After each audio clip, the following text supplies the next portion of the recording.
Parents now have more control over their teenagers' Instagram habits with Meta's new parental control feature. Comes after ongoing debate around social media use by minors. Meta's head of safety announcing the new Teens Accounts feature during a government inquiry into social media in Australia. And the CEO says parents will be able to block access at specific times. They're an automatic set of protections for teens that try and proactively address the top concerns that we've heard from parents about teens online.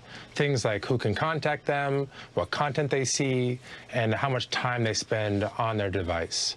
And we've built things like making sure these are all private by default. There's restrictions on who can message your teen.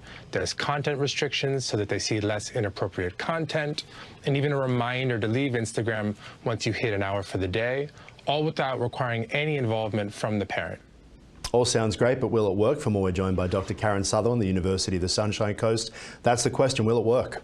Let's just see. I don't know what you were like as a teenager, Aaron, but for me, I would always find a way around anything. I think the intention is really great. I think it's time that Instagram and other platforms should really do something like this to try and protect teenagers and younger people using their platforms. I think education is still the key, but often what happens is they'll just go somewhere else. Yeah, that is definitely a concern, of course, because they always find their way around it.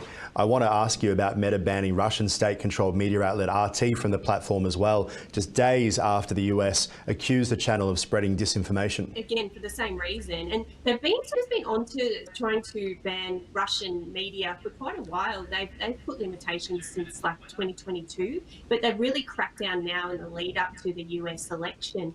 And RT's also been accused of being really covert in their operations and spread of misinformation around regions like Africa and Germany as well. So they're not just focusing on the US, it's all over the place. Yeah, and just quickly as well, a lot of talk about disinformation, the spreading of it after the Trump assassination plot. Yeah, that's right. So when that happened just recently, there was a flood of discussion and misinformation on Weibo in China.